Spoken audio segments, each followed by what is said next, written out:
and welcome to episode 119 of Retro Encounter. I'm your host this evening, Robert Fenner, and joining me is Hilary Andreff. Hi, I'm here again for Odin and the glory of Valhalla. If you hadn't guessed by that statement, we are playing Valkyrie Profile this month, the side-scrolling RPG slash platformer slash rhythm slash fighting game from Tri-Ace, originally released to PlayStation 1 in 2000 and then re-released in 2006 to the PSP as Valkyrie Profile Lenneth. Hilary, have you played this game before?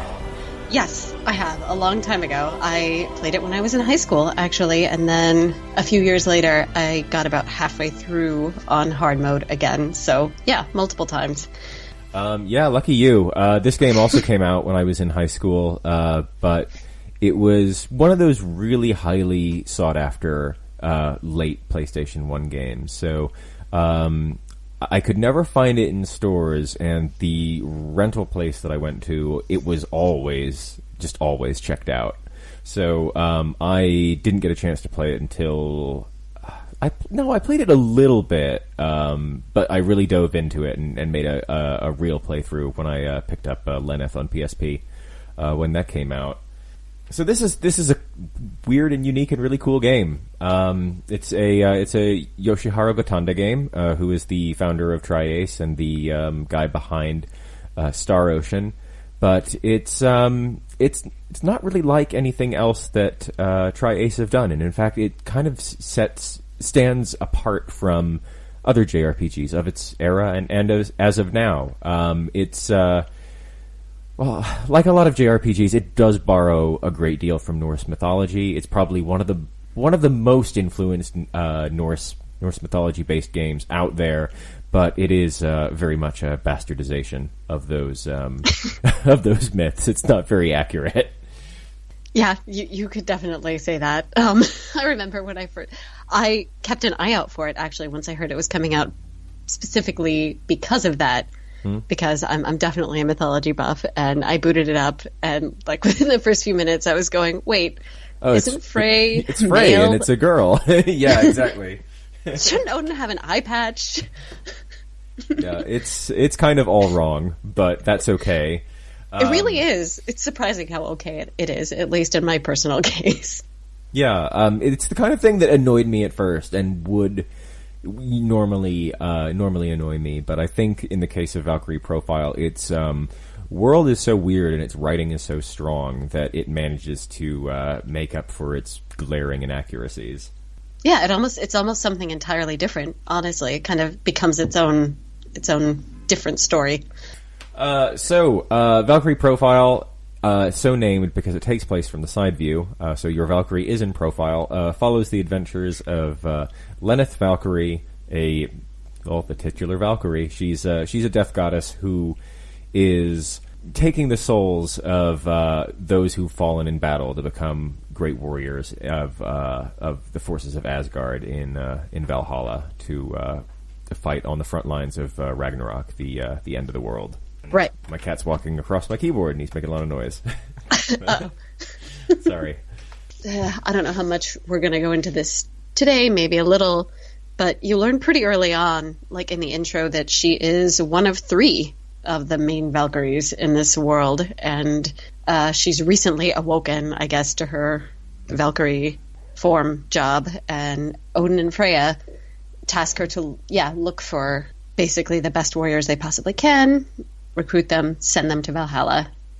So that's kind of an interesting thing, I thought, because they don't stay, in a lot of cases, they don't stay with you for very long, but we can get more into that later. That's right, they don't. To get the best ending in this game, in fact, to avoid getting a bad ending where you're just blasted into oblivion, you have to regularly send your Einherja, your party members, to be granted godhood to join the forces of Valhalla in the afterlife, and you're usually given criteria. In fact, you're always given criteria each chapter of what kind of what character of person that they're looking for. So you're asked to build characters in a certain way, and following Odin's directions to the letter grants you more bonus items and kind of currency points. They're called materialization points because you're divining items in this game. But you get a better evaluation at the end of each chapter, which gives bonuses depending on how well your characters fit the bill.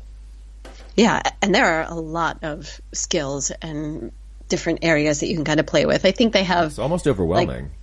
It really is, because they have personality traits and skills, and especially in the beginning chapters, you're not really quite sure what all of them do. Yeah. On top of that, there's like skills that only manifest when you equip a certain item. It's all a bit much. And it doesn't explain anything. Right, and the traits, you're really not sure. I mean, you're basically improving the traits so your heroes have the right personality for Valhalla, but you don't see any sort of change until that like sacred phrase at the end of each chapter where Freya and Odin report in. Yeah, the main your main thrust in Valkyrie Profile, or the main thrust of the plot, is divided into two distinct phases. Each chapter has a set number of periods, and taking actions takes up periods. So you'll have 24 periods in a chapter, and concentrating to find the voices of people in woe who could be scouted for the cause takes up a few periods. That also, you'll also concentrate to find dungeons, and then entering dungeons and towns and watching these vignettes also take up time. So it seems like you've got a lot of time, but you end up having to manage it. And at the end of each chapter comes the sacred phase, which kind of reminds me a little bit of like a very, very light touch on something like Romance of the Three Kingdoms, where rather than actually doing any strategy stuff, once you've sent your chosen Einherja up to the hereafter, you see little bits of battles that play out in text form or conversations that these characters have, just to give a little bit of insight into how they're getting on in Valhalla. Yeah, exactly. And it still influences their hero value. Yes. Yeah. That's right. You can just kind of get a report each chapter. So it builds, like if the heroes you send in earlier chapters are still doing missions right up until the end. And I think typically they're using some of the traits that Freya and Odin are asking for later. So it kind of builds in a somewhat predictable way. But sometimes it's an interesting system, and I think you're right. It's sort of strategy, but sort of not, because you're just hearing back. Yeah. Actually, it kind of reminds me of those away missions in Final Fantasy Tactics. Yes, that's the one. Very much. Yeah. Where they report back and tell you about all the hardships that they went through. Well, right. You just let the game idle. Yeah. It's a bit like that. Give you some spoils. So, one of the many things that makes Valkyrie Profile so unique is its battle system, which it takes a little while to get the hang of, but it becomes immensely rewarding once you do. It's this kind of mix of turn-based and kind of rhythmic battle system where each of your characters, 4 max in a party, will be assigned to a face button, and pressing the face button will send them out to attack or fire off a spell if they're a spellcaster. And you can just button mash and have everybody run out at once, but you're watching animations play out, and you're seeing how long one of your characters takes to strike, and then you try to chain attacks together that way to build up the biggest combo meter and get the opportunity to pull off a finishing move. And then there's even more to make it a little bit more complex. Like if you air juggle an enemy, you'll gain these magic crystals, which give experience point bonuses. Or if you hit them when they're on the floor, you can gain these orbs that will you'll either gain orbs that restore your turn weight limit, CT, I think it's called in this game. I'm not sure what that stands for. Or they'll it's a way for you to knock chests out of the enemy and get some spoils. Yeah, and that is super important, because even the weapon you have equipped will change, like how many times you hit, the speed. some attacks will knock an enemy up or down. So if one person's, knocking an enemy up and then the other's doing a low attack, then they'll miss completely. That's always a possibility. Mm-hmm. So there's a lot of timing to it. It's one of those things that, much like the rest of this game, it's not very well explained, but you eventually sort of do learn by osmosis, and you just kind of learn by doing, and you start to just see beyond what's on the screen, and you've got a better idea of what action will do what, and what is useful against what type of foe. Very frustratingly, a lot of your characters come with no weapons at all, and it almost gives the impression that they're useless, and then you'll just see an immense change once you go into that options menu and give them a weapon. Mm-hmm. So somebody will be holding a bowgun, but they're actually barehanded. Right, exactly. Also, just to kind of side note to add to that, pretty often they will also have special items that you can go back to when they were alive. Sometimes it's decorative items, sometimes it's weapons, but that's pretty helpful and also not exactly well explained. Yeah, that's correct. You will find some decent weapons that way. A lot of the times they're weapons that break very easily, but they're still nice to have and to hold them for specific situations. You'll be doing a lot of hoarding of breakable weapons in this game. Yeah, you do. I think the best example of that is probably your spellcasters. There's like one subcategory of wands that have a high reliability, but their attack power is not so great. And then another subset of wands that are quite breakable, but the attack power is higher, and you get a different special attack, which is actually something we haven't gone into yet. That'll give your mages a stronger special attack, where whatever spell they're casting, you get a nice little scene and it hits everyone instead of just one monster. It's the way to get your mages a Purify Weird Soul. Yeah. So we should talk about Purify Weird Soul, because I love those words. I do too. It's great to see that on the screen. It cracks me up. It's really, really good. In Valkyrie Profile, when you string a strong enough combo together, a meter will fill up on the side of the screen, and getting that meter from 0 to 100 allows you to pull off a Purify Weird Soul, which is a finishing move for any one of your characters. And pressing the buttons in the right combo, you'll execute one at a time, but choosing who you choose to send out in which order is dependent whether you'll fire one off or fire off all four. Yeah, it sort of functions similarly to the battle system, regular battle system, because your hit meter will be at a certain point where you have the option to do the Purify Weird Soul. And actually, it's probably worth mentioning too that it's a short window, like right after that hit meter goes up. Oh yeah. You have a quick timer to press a button and choose one of your four, and depending where your hit meter is, your first choice hero, their special attack, they're all unique, will do, well, the sorcerers are a little less unique, but it'll do a certain number of hits, and it'll either fill up the hit meter so you can do another special attack or not. And there's some characters who are specifically very, very bad at filling up that hit meter, who you're either, like Laufer, you're either going to want to use them first or use them last, because they just do not chain Purify Weird Souls in the middle very well at all. But I guess before we move on to the characters, we should talk a little bit about the setting and the tone of this game. Valkyrie Profile has 2 prologues, basically. It's one of those early Tri-Ace games that takes a very long time to get going.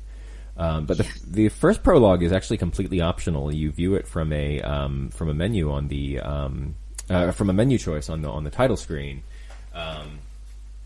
and that I think that really sets the tone for this game. It's this short vignette of these 2 children, Platina and her friend Lucien, and Lucien sneaks into Platina's room at night to inform her that her very cruel parents have sold her as a slave to these very flashy-looking men in black who look like they've come from a different game. They really do. They look modern. Yeah, they've got sunglasses and trench coats. It's like completely at odds with all the peasantry who are walking around. So Lucian and Platina decide to run away in the night, and they come to this meadow of lilies, weeping lilies, they're called. And Lucian quite quickly realizes that weeping lilies are extremely toxic, and just being around them will enact a poison strong enough to kill you.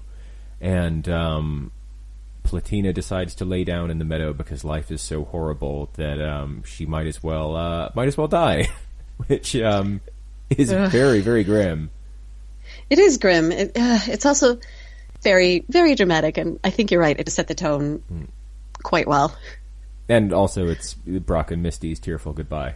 Yes.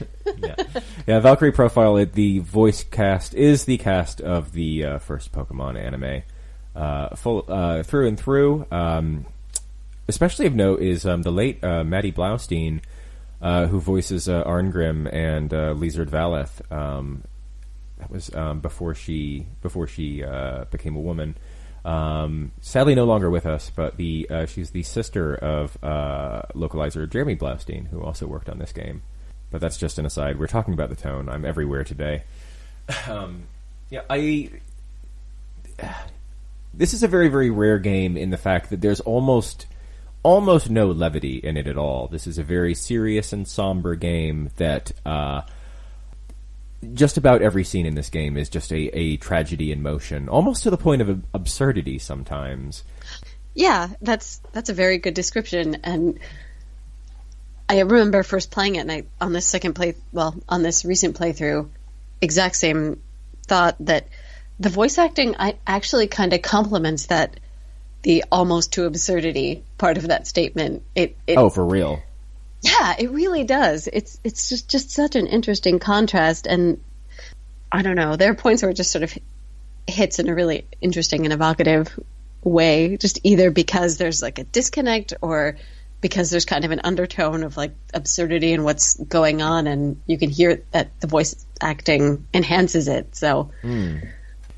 Everybody in Valkyrie Profile is having a bad day. The overarching theme of this game seems to be that this is a world in which justice is never done. And many of the characters, your party members included, nobody's a very nice person. There's very few nice people in this world. Some of them are doing what's right, but I mean, everybody is doing what they have to do in death. So their affairs have nothing to do with the human world. Almost, they've been plucked out of this world of no justice to do these suffering. Yeah, suffering and pain to take part in these divine affairs. Kind of against, not exactly against their will, but they don't have any say in the matter. And it strikes me as kind of a Faustian narrative. It really does. Some of them have more of a choice than others. And the discussions are very different from Einherjar to Einherjar. Like, Princess Jolanda from the first little kind of prologue section, for example, she gets transformed into a monster by an evil spy advisor. Yeah. And Valkyrie just kind of collects her soul without much, pretense whatsoever. But then with Arngrim, who dies a little bit later, kind of through the consequences of Jolanda's kidnapping and stuff like that, they have a discussion a little bit about Valkyrie's role, and is she just a death goddess that harvests souls? Valkyrie, throughout the bulk of this game, is very, very cold. And she's not exactly heroic. She's doing her duty, and a lot of the time that means coming up against figures that are very, very bad for the world and bad for the realm of the gods as well. But she's almost cruel in the matter of factness that she plucks souls and doesn't really show much care. Well, same with the enemies. There were several times, like even in the first 3 chapters, where she'd come to a boss in a dungeon and just be like, "Nope, you're an abomination. You're going to die." Yeah. And the monster sort of points out, like, "Well, I'm a living being too," and just no gray area. Yeah, some of these guys I didn't have a whole lot of sympathy for, but Right. I really did for the dragon zombie in particular, because he was just hanging out. Yeah, in a swamp. Yeah. He did nothing wrong. Yeah, so we've talked a little bit about the characters. I think we should probably get into them in a little bit more depth.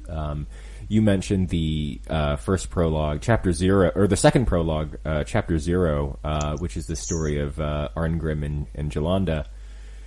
And Arngrim, he is this brash mercenary who takes on odd jobs for the knighthood in Artolia when they need a helping hand or when they don't want to take a job. Arngrim is there. He lives with his disabled brother, who's a painter. He's a very gentle painter, and Arngrim ends up angering Princess Jolanda when he makes a fool of her father, the king, at this award ceremony. He receives a cash payment and a small statue for his work on the battlefield. But while the king is giving it to him, he makes a statement looking down on Arngrim for his profession and his low birth. So Arngrim smashes the statue in front of him and walks off, which completely upsets Jolanda.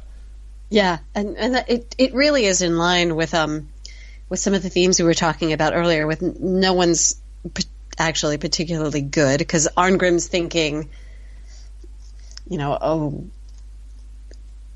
they're violent too. Everything is just violence, but they're getting me to do their dirty work. And the king is thinking, oh, he's, a barbarian mercenary at the same time. So, yeah, it's an interesting setup. So then, yeah, go ahead. So after that, Jolanda's furious. She talks to her advisor, Lambert, about kind of hinting that something needs to be done about this. Like, the royal family of Artolia shouldn't be, made a fool of in this way. And he tries to tell her to come down. He leaves, and then she comes up with a plan to kind of get back at Arngrim. And this is one of the few moments of levity in the game, which doesn't last for very long, where Jolanda, who has rarely been outside the castle, disguises herself as just a posh girl named Angela, who's and she's wearing a bonnet. Talk about another anachronistic thing. She's wearing a bonnet and giant glasses, and she makes her way to Arngrim's house under the pretenses to hire him for a job, but she just she doesn't really have a plan, so she takes him to this Yamato style restaurant and orders a bunch of food, and then is like the worst patron ever. She makes such a scene in this restaurant, and he's so embarrassed. Yeah, she's basically the call your manager, none of this is right. Yeah. In fact, I think she uses that line. Yeah, she does. And she just orders a bunch of things. She doesn't want to eat octopus. She's like horrified to find out that this place serves octopus, even though it's a legitimate form of Yamato style cuisine in this game. And she ends up getting parched from ranting at the poor staff, and drinks what she thinks is water, and it is not, and she passes out on the table. Is this soy sauce? I can't remember. Something like that. She says it's cloudy. Ah, okay. So, I know when I first played, I just kind of assumed it was alcohol. Okay, yeah, it probably is. Arngrim's a good sport. He sits through all of this, just very sheepish, and then he has to pay the bill. But the jig is up. He takes Jolanda back home and lets her sleep it off. And when she wakes up, he pretends that he's none the wiser to her identity, even though he knows full well yeah, at this point it's completely obvious. And well, she uses some of the same insults on the staff that she used on him when he was in the in the king's hall. Oh, yeah, she like at some point while they're talking, yeah, she says some of the same things. Yeah, 1,000 deaths is not enough for you. 1,000 deaths, yeah. Imagine saying that to a waiter. So from there, he talks to Roland a little bit more. Just kind of, you think she's going to come back? Not sure. And then he has another job that he's been recruited for. Mm-hmm. So Arngrim and this ne'er-do-well Badrek, they've both been asked to ensure a parcel gets to the neighboring empire of Vilnor, who Artolia are not on the best of terms with. There's a ceasefire, but they're not getting along. And before long, the Artolian guards come running up to the caravan to stop this delivery. Something seems to be up. Arngrim doesn't really know what's going on. They open the crate, and it's Princess Jolanda inside, who's been tied up and is passed out. And the guards, they try to rouse her so they can take her back home, and they end up giving her this potion that Lombard gave to them to give to her to rouse her, and it ends up turning her into like this big Baphomet demon. So it's not good for her. No, not at all. So I think it's at that point when Lenneth and Freya, yes. Another side note, Freya's with you this whole time. She's kind of guiding you through your process of your job as a Valkyrie. So she's there. She's your tutorial character who gives you no tutorial. Yeah. So she's there during this prologue where you're watching Arngrim and Jolanda, and she's there in the first dungeon after that as well. But I think it's at this point that they step in because the medicine has just caused Jolanda to become a really powerful monster. So they dispatch this Jolanda monster, and Arngrim is promptly jailed for kidnapping and murdering the princess. Yeah, he's trying to. No, that's not what happened. Yeah, he goes back to confront Lombard. Yeah, like I think they're, the guards are obviously looking for him at this point. Yeah. He goes back to confront Lombard. Lombard's a necromancer, as it turns out. Yeah, so you have to fight him too. He's bad. Yeah, he's. So he masterminded the whole thing. He was going to send. He was going to send her away to Vilnor to be captured by their empire, and if it all blew up in their face, he could off the princess as well. He seems to be a bit of an agent of chaos. Yeah, he was just guaranteeing that no one would find out about this. So Valkyrie and Freya are not very happy about this, so you fight him too. And then, of course, at that point, all of the palace guard is basically at the door, and Arngrim's fighting them off. And the leader of the guard confronts Arngrim, and Arngrim can't raise arms against him because he sees him as a mentor. So he drops his sword. Sorry, go ahead. Oh, no, I was just going to say, and the father of someone else kind of in their warrior group, right? Isn't that Lofford's father? I think you're right. I think it is Lofford's father. Yeah. Seems like it. But yeah, obviously someone he knows and looks up to. Mm-hmm. So he drops his sword, but not before pulling a suicide dagger and committing seppuku. And that's how Arngrim becomes our first real party member. And he's a pretty handy party member who will probably stay with you a lot throughout the game, because Freya, at multiple points in this prologue and first dungeon, mentions that he might not be the best material for Valhalla. Yeah, there's no point in raising his traits because he'll never make it in. He's too much of a firebrand for heaven. I think he's a good character. I mean, he's the big tough guy, but I think that this prologue and his back and forth with Jolanda, whose soul ends up joining the party at this point as well, does a lot to humanize this character and I was very, very fond of him. Yeah, agreed.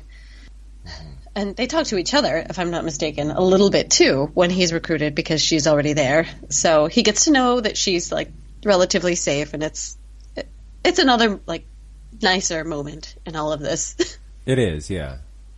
So in between story scenes, you're going to dungeons. The dungeons are kind of unrelated to the plot at large until about halfway through the game. So this first dungeon that you go through with Freya and Arngrim and Jolanda is this mountain ruin that's been taken over by vampires, and you slay them. Yeah, pretty straightforward.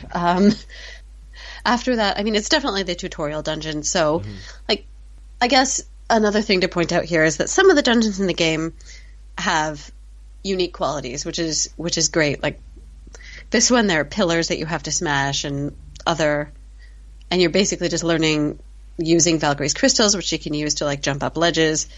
So you're learning the basic mechanics in this one.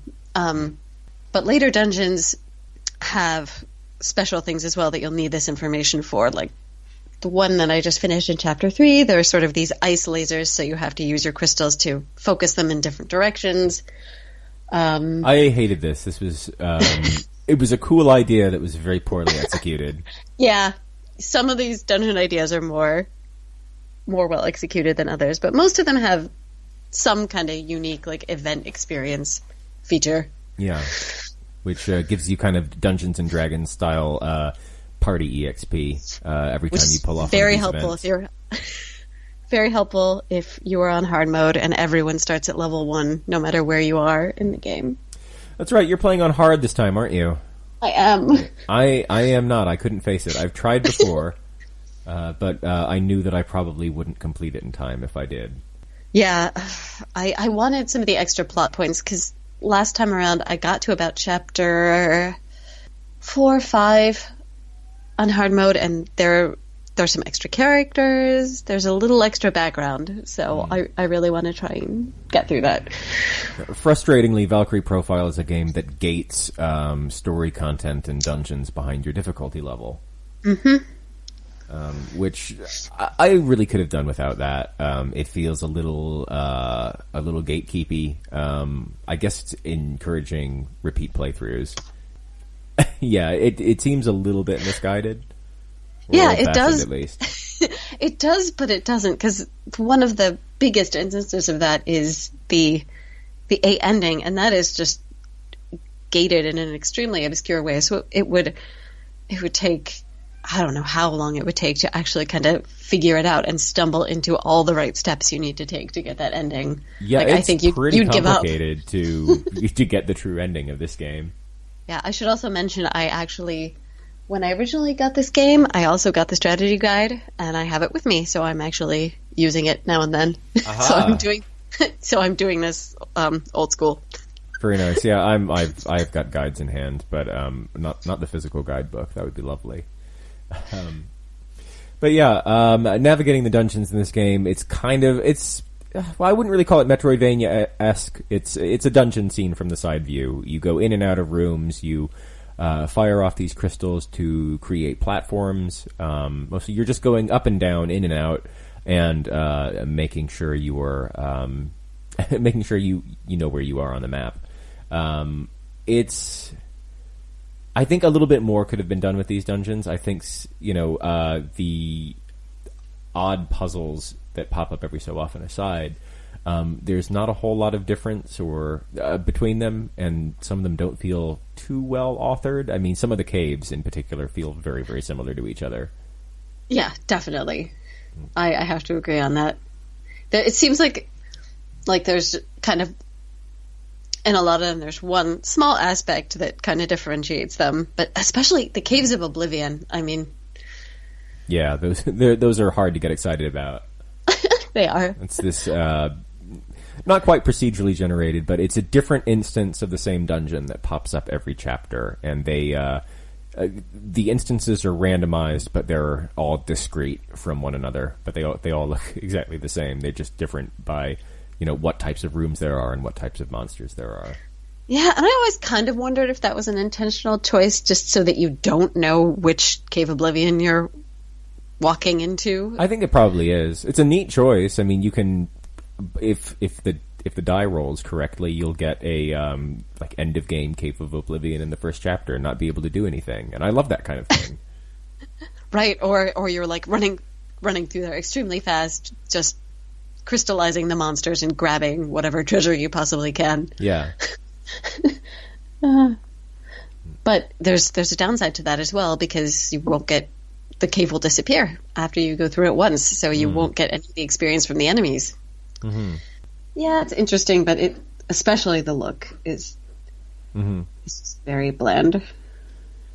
Did you have any favorite dungeons in this first half of the game? By the way, listeners, we're playing through chapters 0 to 3 in this episode, and the second episode in 2 weeks we'll cover the remainder. Oh, You got those extra hard mode dungeons, don't you? Yes. So far, I have been through Salerno Academy is the hard mode specific dungeon that I've been through, and that one I was pleased with mostly because it was not as frustrating as I remembered from my previous playthrough.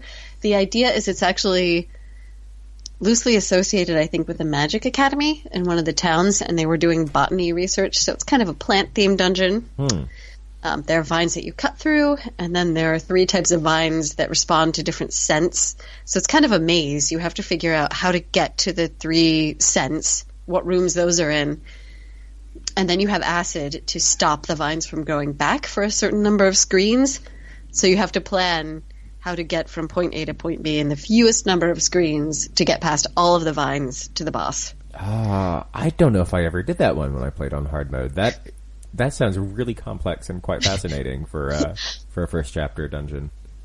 Yeah, I think a lot of the interesting dungeons are the hard mode dungeons. But I also like I like the Clockwork Mansion too. Mostly, maybe the look of it, but I think I stopped there the last time I tried to play. That's a tough one. It's got this it's got this kind of puzzle elevator room. Is that right? Yeah, the rooms rotate kind of like a clock, and every time you go from one room to another, the directions change, and it's you can sort of see a path forward at first, but it changes every time. So you have to kind of memorize how the rooms change on top of the general path. It's a lot of trial and error. Yeah, it's like a side view version of one of those like wizardry puzzles of yes, that spins you around and then doesn't show you on the minimap. Yeah, I even though it's not the most interesting dungeon. Purely for aesthetics, I really like the Black Dream Tower in chapter. That's the beginning of chapter 4, actually. Never mind. But I'll mention it anyway. I like the Black Dream Tower. It is it's this mess of corpses that this deluded follower. He thinks he's following Odin, but he's actually following the demons. And he's a sorcerer who's been killing people and shoving their bodies into the walls of this tower until it's become this like very, very monstrous kind of biological tube that you have to explore. That reminds me of the pillar in Eternal Darkness. Ugh. Oh yeah. This in particular reminds me of the Telnet game Valis, or the Valis series. Who Wolf Team did the first entry, and Wolf Team later went on to become Tri-Ace. And some of the later dungeons in the early Valis games kind of have this kind of feel that the Black Dream Tower does. Particularly some of the non-linear dungeons at the end of Valis 2. And I don't think these games share any staff, but I'm wondering if they took a little inspiration from one of their earlier titles for this. It made me feel warm and fuzzy anyway. In all of its gore. I think it's worth saying that no matter what dungeon you go to, you do actually get a pretty cool description. Yeah, you do. There's a lot of nice writing around this. Yeah. So, stepping back slightly, my general strategy so far in the chapters has been to recruit my Einherjar and then do the dungeons so that I can concentrate on leveling up who I need to send that chapter. Coming back to the characters, each chapter gives you between 2 and 3 Einherja to recruit. Sometimes this is randomized, so characters may not show up in the same chapter depending on your playthrough. Like somebody might appear in chapter 2, and then they might appear in chapter 4 if you're replaying. But there's a whole bunch of them. They each have their own little scene attached to them. Some that are more informative than others. None are quite as in depth as that first chapter with Arngrim and Jolanda. But there are some interesting ones in there. Oh, hi, Board. Yeah. Yeah, there's particularly one group, actually, kind of a band of warriors, and you follow them through. I think you recruit at least one of them in most chapters, actually. Like Loffer, Arngrim, Cashel, Grey. Oh, yeah, that's right. Yeah, they're kind of a big group, and I always felt really sorry for, I think her name's Celia, the only one of them that doesn't die. I always thought that was kind of sad, which is odd to say, but in the context of this game, they're all on Einherja and she's stuck. Yeah, that's it's very fitting for the rest of the tone of just having one left behind. Yeah, so some of the characters that I met who I think are of note, we've talked a little bit about Loffer, who he is a soldier in the military of Artolia who he trained with Arngrim, but he always wanted to surpass him. But he followed his father's footsteps to join the military, but he could never be as good as his friend, who just was not serious about being in the military at all, and just didn't have time for any of the rules of being assigned to a country's military. They don't really say how he dies. He's probably killed in battle. It's actually a little bit difficult to parse out exactly what's a flashback and what's not, because you see him with some of the rest of the group talking about Arngrim. Loffer sort of pieced together that Arngrim died because he didn't want to fight Loffer's father. They're talking about this decision that Loffer's made that's just a very rash, basically kind of suicidal decision. And then there's another kind of flash, and you see him freeing Arngrim's brother, Roland. That's right. Who's in jail. I kind of figured that he might have been executed for doing so. Yeah, that's always how I kind of thought of that. And I think after that, if you go back to Artolia, you see Cashel and Celia, but they still don't really explain what happened. Cashel's another one who joins the team pretty quickly. I think in chapter 3. Yeah, I got him in chapter 3. Yeah, Cashel and Celia, they've both gone to this village to find that everybody in it has been petrified turned to stone by some kind of monster, and they think that Medusa's the most likely culprit. Wrong mythology. But Cashel ends up losing his life to a demon who's taken over the ruins next to this town. He ends up joining your party. I think he's an interesting character as well. There's not quite as much going on with him, but he seems to have very little time for the stuffiness of the ruling class, despite being in their service. Yeah, similar kind of theme there. And he seems to have quite a nice, I mean, you don't see very much of it, but it seems like he and Celia have kind of a nice bond, and she gets very sad after he dies, and there's one girl who accidentally freed the demon who was left intact once she was turned to stone. And Cashel dies basically protecting the serum. I think they were on some sort of mission to actually help this village, deliver some aid, because they have some serum. Yeah, so she uses it on this little girl, and the vignette ends with Celia telling the little girl, to try and be strong, and Celia ends up breaking down a little bit. It's rough, yeah. Yeah. Oh, we should probably talk a little bit about Hylon too, because I got all 3 characters. All sorts of stuff are going on in Hylon. I only have 2 of the characters at the moment. I've got June and Yume, but yeah, let's talk about them. And by all means, talk about the third as well. All right. Who did you get first? I got Jun first, actually.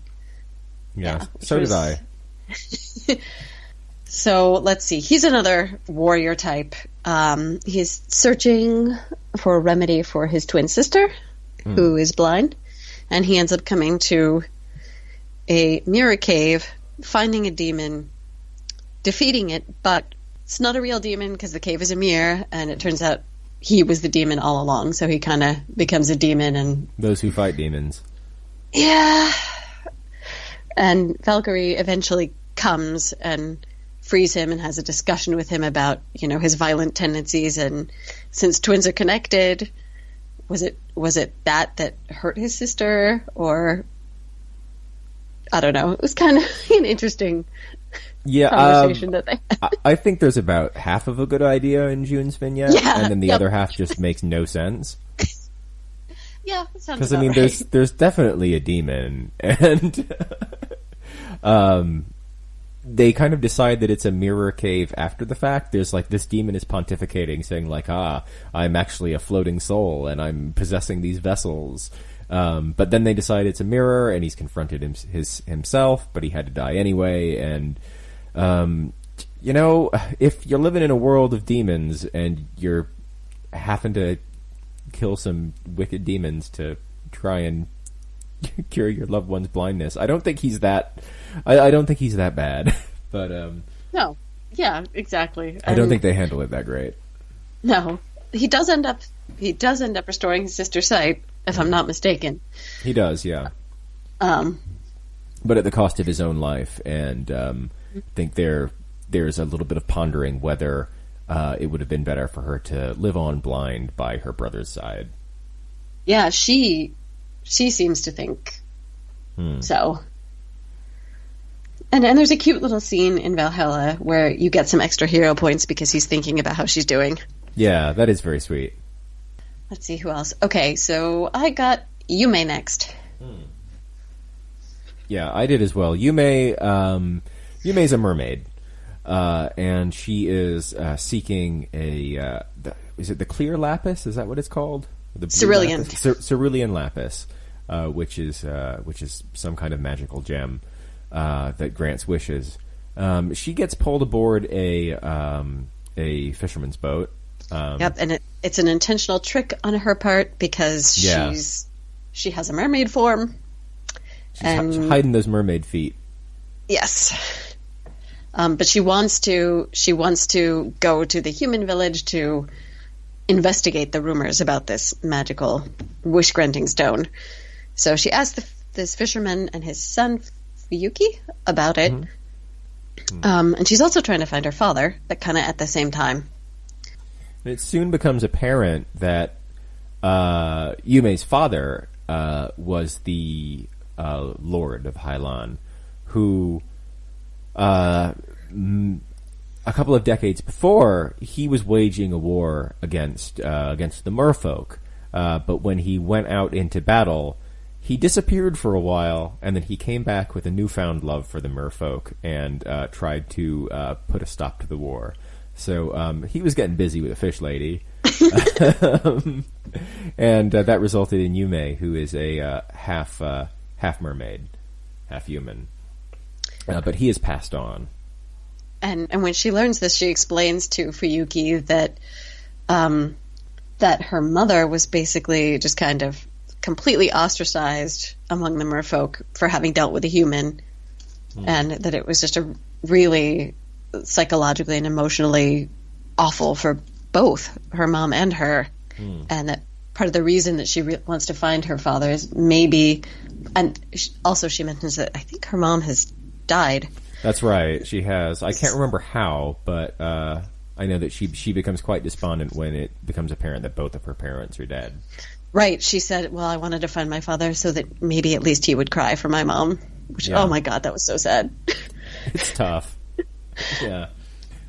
So she, in her despair, she goes off to sea and ends up revealing her mermaid form to Fuyuki before swimming right into this kind of like tsunami/vortex that's coming.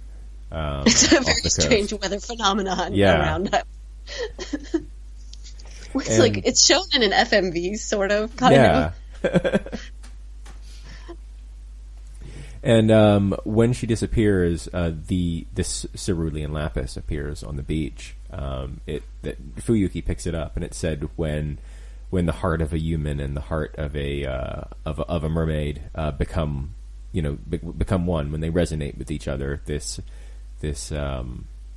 item that is like basically a tear is formed, and Fuyuki thinks about what to wish, and he ends up wishing that Yume will be reunited with her parents. And Valkyrie's looking on. She's like, he loves her, and he wished for her to die. Well, yeah, she's just kind of chilling out in the ocean. Yeah, she's just underwater, just standing on a pipe or something. I don't know. This is a point where like the voice acting and where things get almost a little absurd, because she's just sitting there in the ocean just watching this happen. And we should also mention that Fuyuki's Ash Ketchum, so so there's a point where Lapis, grant my wish. A very emotional performance from him. Should I wish for a brand new boat? No, I'll wish for her to be happy. So I don't know. I think it's a great. I love that sort of thing. So I think it's a great combination of really sad and absurd. It's good. It's really, really good. I appreciate it. Yeah. So Fuyuki's wish is granted, and Yume becomes an Einherja, and Valkyrie is just kind of doing this because it's his wish. She doesn't really know or care if Yume will be a good Einherja. She does that a lot, actually. That's one of the main things I've noticed playing this game again after so long. Like, she does that with Llewellyn, too. I mean, he's a soldier who died at sea because he couldn't swim. He's also Ash Ketchum. Yes. And, she kind of sighs about it, and she's like, well, this isn't my task. But it's almost kind of implied that she selects him so that he can go back and say goodbye to his young fiancé. That's right, yeah. Which he does. I don't know. She for someone who appears so, kind of stoic, she does a lot. Like a lot of her selection choices are based on things like that. There are snatches of humanity past her cold facade. It's not a spoiler because it's painfully obvious, but the prologue and the beginning of the game basically spells out that Valkyrie is the reincarnation of this girl Platina who died. So, like the very first scene of this game, in fact, once you start the game proper, she's having a daydream of standing in a church in a wedding dress, and that soon dissipates when she comes back to reality and stops daydreaming and goes off to meet Odin and Freya, but it hints that she has a soft spot for romance. It does, and it's interesting because she opens her eyes and she's in this meadow that looks kind of like the one that she died in as a human. And I think that sort of like her selection choices kind of reflect that too. And almost on a subconscious level, really. I think she doesn't really know why, but her heart knows why, if that makes sense. And that's a pretty good segue into some of the features of the game, like your seal value and your evaluation level. Some of this stuff is apparent, and some of it not at all, in particular the seal level. Yes. I think we'll probably be talking a little bit more about that in the next episode, but we can talk a little bit about it now. And we'll talk about its inscrutability in this episode. How about that? That sounds good. So, at the ends of dungeons, which is something we haven't mentioned yet, there are artifacts, or the property of Odin, and you're supposed to return them to him, but you can opt not to. And that actually affects your evaluation. Sometimes they're just key items that are useless and you might as well return them. Other times they're super strong weapons, so you might want to hold some of them back. Yeah. And I don't know, that's actually one of the first ways they really introduce the evaluation level. Other things impact it once you get into the flow of the game, like choosing to send or not to send warriors. has a huge effect on it, but not sending artifacts does too. A smaller effect, depending on... Yeah. If you keep up to date with who you send and pay attention to the criteria, you can keep every artifact in the game and suffer no problem. Yeah, although for some reason, when I played before, I did not do a lot of that. I was pretty diligent about returning the artifacts. This time, not so much. I decided I want to steal from Odin, and there was actually a really funny moment. I'm trying to remember. I think I was at the end of Salerno Academy, and I hit the button to keep an artifact, and this car alarm starts going off right outside my window. I saw you post that in the Slack. Yeah. It was a trap chest. It was. But it hasn't gone that badly. I mean, my evaluation rating is still 96. Mm-hmm. And I've been stealing pretty regularly. You get big points for sending Einherja to Valhalla.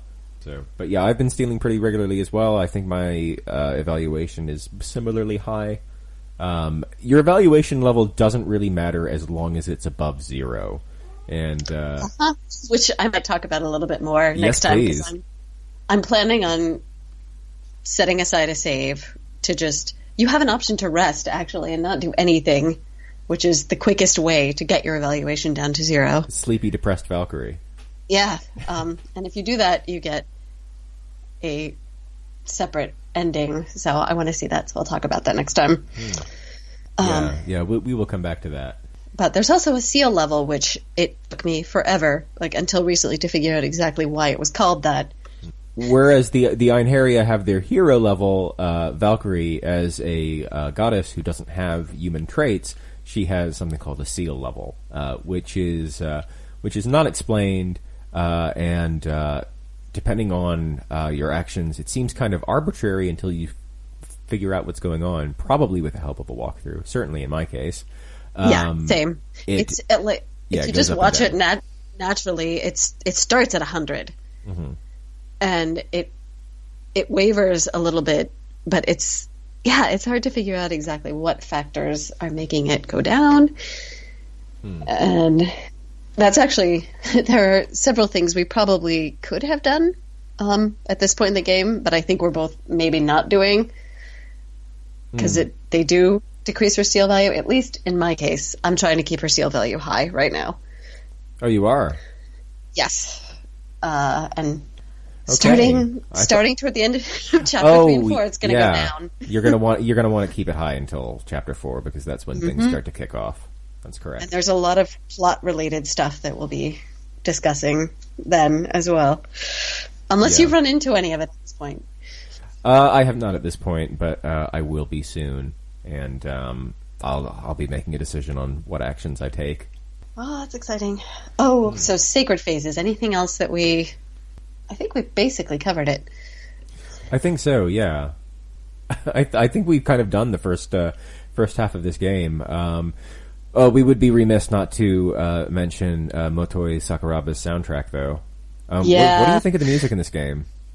I like it. I think it brings everything together really well. I think it's a great combination of sort of regal, but really also kind of messy and just dramatic. I don't know how else to describe it. Depends on where you are in the game, but yeah, I think a lot of it is just helps tie things together well. There's a track here and there that I don't want to listen to for too long, but overall I like it a lot. I'll level with you. I am not the biggest fan of Motoi Sakuraba. Primarily his stuff that he does for the Tales series and the Star Ocean series, I can't tell almost any of it apart. However, that's fair. I'm a big fan of the stuff that he did at Wolf Team, and I think that he is at his best when he is limited by either a sound set or software instruments. And I think Valkyrie Profile is a very, very good example of a soundtrack where he is limited and he needs to make some interesting creative choices that I feel result in some really, really catchy melodies. And a lot of these songs will stay in my head. Whereas, like, the last few Tales games, I couldn't tell you what songs were which. But I'm a very, very big fan of the soundtrack. I think it's absolutely excellent, and its odd, disjointed melding of genres is very fitting to what is going on in this game. Yeah, definitely. I actually the Arrange album for this game was, I think, one of the first few game soundtracks that I actually bought on CD. Oh wow! So, yeah, I haven't actually heard that one. I'll have to hunt that down. It's got some really good stuff on it. There's a really good arrangement of the music that plays when she's when Lenneth is flying around. Yeah. That's a nice tune. Yeah, it is. Well, I guess before we close out, towns in this game, they're mostly just to see these little vignettes that you don't interact with, and then you can go back and get these items that belong to the characters if they have one. But there's not a lot going on. You can go around and talk to people, but it feels almost a little bit incomplete. Yeah. I suppose Lenneth doesn't have anything to do with the affairs of the human world, so there's not much point in her, going around and I don't know, hassling shopkeepers or whatever you do. I guess like Somaria does in the sequel. But oh man, well yeah, and it's interesting because I think there's a good reason for both of those choices. 'Cause normally I would be really, really annoyed visiting a town and not having very much to do, but it's just this sort of vague. You get a vague sense of what's going on, and thematically, I think it provides some good background for, you see these ordinary people, and some of them are talking about the conflict between Artolia and Vilnor, and occasionally people will talk about family members, but it's a lot of them talking about things that are going wrong, really, and sometimes they'll talk about their town, but it's just kind of this. It provides a nice backdrop for Valkyrie to be against, I think, in a way. It's like you're a visitor but a ghost. Yes, exactly. That's what I'm getting at. Thank you. Yeah, because you get a glimpse, but then it's not really part of what you're doing very much at all. I personally like it. I do wish there was maybe a little bit more, and maybe more of an incentive to go back to some of these areas. I guess it's something to do if you only have one turn left in a chapter. But there's once you've been through a town once, there's not much reason to go back. But yeah, and that they definitely, there could be more there. There's really, unless you're recruiting someone, there are only a couple instances in the entire game where you go to a town and something actually happens. That's right. Yeah. So a little more of that would have been good. So who have you sent to Valhalla so far?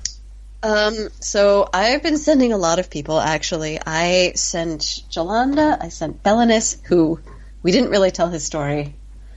So maybe we should talk about some other time. Oh, okay, yeah, another time. That's fine. No. You sure? I don't mind going into it now. I sent him very, very early as well. I actually heard that he's a pretty good character, but that was after the fact. After I sent him, and I never had much luck with him before. But yeah, let's touch on Belinus. All right, great. Did you keep him around for very long, or did you send him in the first chapter as well? I sent him in the first chapter. Mm-hmm. Yep, same here. But it seemed like he had a pretty good life, actually, unlike some of the other characters. He was kind of noble class in a small town. Yeah, well, he had a good life at the exploitation of others, let's say. Yeah, I was just about to get to that. It's not exactly his fault. He was born into a rich family who have slaves from Yamato, and as he grew up, he continued the family's tradition. So I think he's at fault there. But yeah, he is. It's this weird sort of almost wishy-washy thing where he grew up with Asaka, who I guess was a young girl that the family brought in. But it's implied that it was because Maria, their other servant, felt sorry for her at the auction. That's right. And Belinus was always treated her well, but at the same time, like, he's taking her later on in life to help pick out someone else because they need more help in the house. So, not good choices. Not at all. But like, also, like, when she comes to town when he's a young man, there's almost like kind of an implied romance between them. But I think he ends up taking a wife, and she just ends up, taking the role of the servant in the house. Right. But one who is, treated well, but still has to come to the slave auction with Belenus. And they get to the slave auction, and there's no slaves. Yeah, I think I was kind of relieved at that, but at the same time, just... Me too, but... I don't know. It's a pretty grim sequence. It makes it really hard to sympathize with him. Yeah, that's why I sent him away. I need this fancy lad with his indentured servants. Yeah, no. And then there's the weird implication that, like, his house gets cursed. Yeah, a vampire comes to town, and I guess, has the vampire been killing the ladies before, or is Asaka the first victim? I'm not totally clear on that. I don't know. The vampire says something about her being like the final victim, but it doesn't. We don't know where the other victims are, what's happened. Yeah. I think. So yeah, Asaka gets attacked by a vampire. Mm-hmm. I think Valkyrie steps in because it's a supernatural occurrence and warns him and says your house is under attack. So he goes. It's too late. He says he's trapped by his circumstances. So now he wants to do something good for Asaka. So he takes her place, and he dies and not her.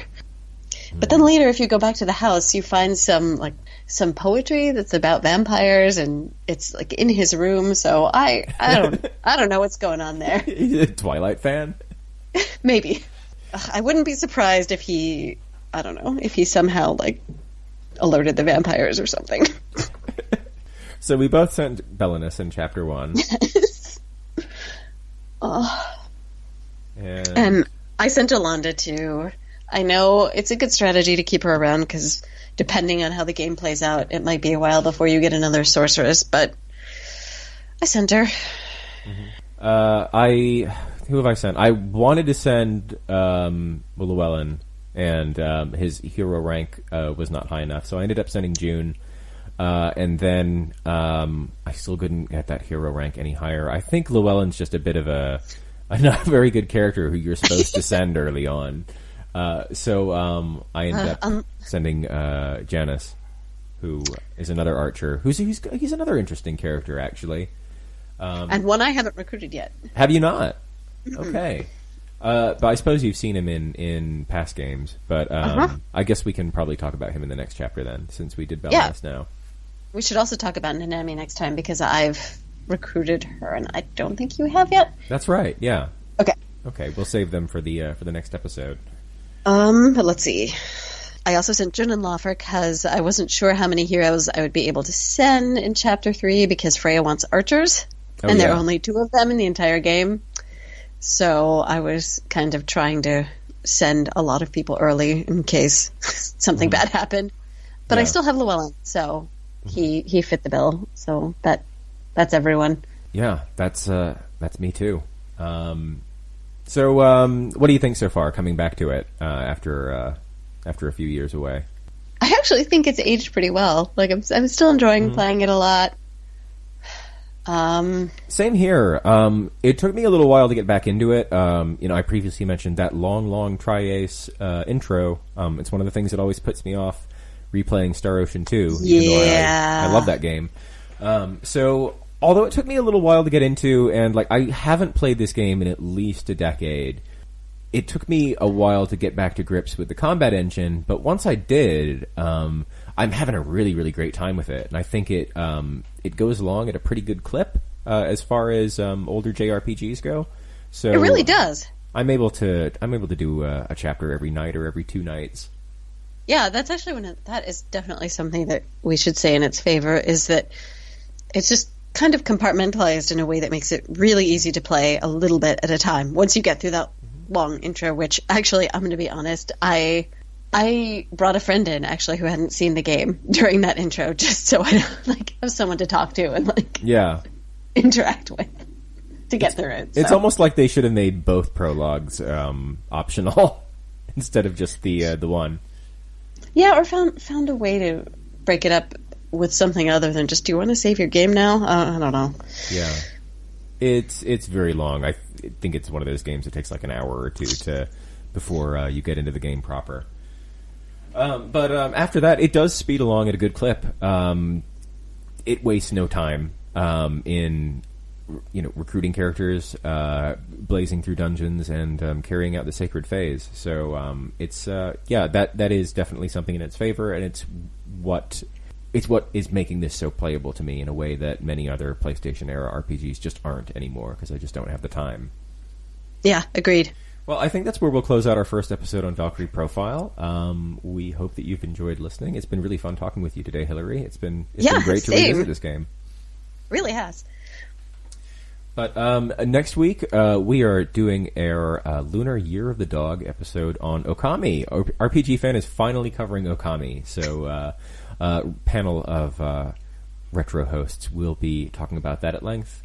And then we'll be back in 2 weeks on March 1st to talk about the second half of Valkyrie Profile. If you want to write in, you can email us at retro@rpgfan.com, and you can comment on the boards. I think in the Game Journals board on the forums, you can find our dedicated Retro Encounter thread where you can post comments and suggestions, or visit us on the Facebook page. There's usually a post that goes up with each retro episode every week now, and we love interacting with our readers and our listeners. You can leave us a review on iTunes or Google Play or any of those podcasting venues. As I said, we'd love to hear from you. But Hilary, where can people find you online if they want to talk to you? I am EP Fire on the boards, and that's probably the best, easiest way to reach me. I am Townscar Marty on the boards, and I'm on Twitter at MissAnthroBob. And with that, once again, we thank you for listening, and we'll see you next week. Thanks.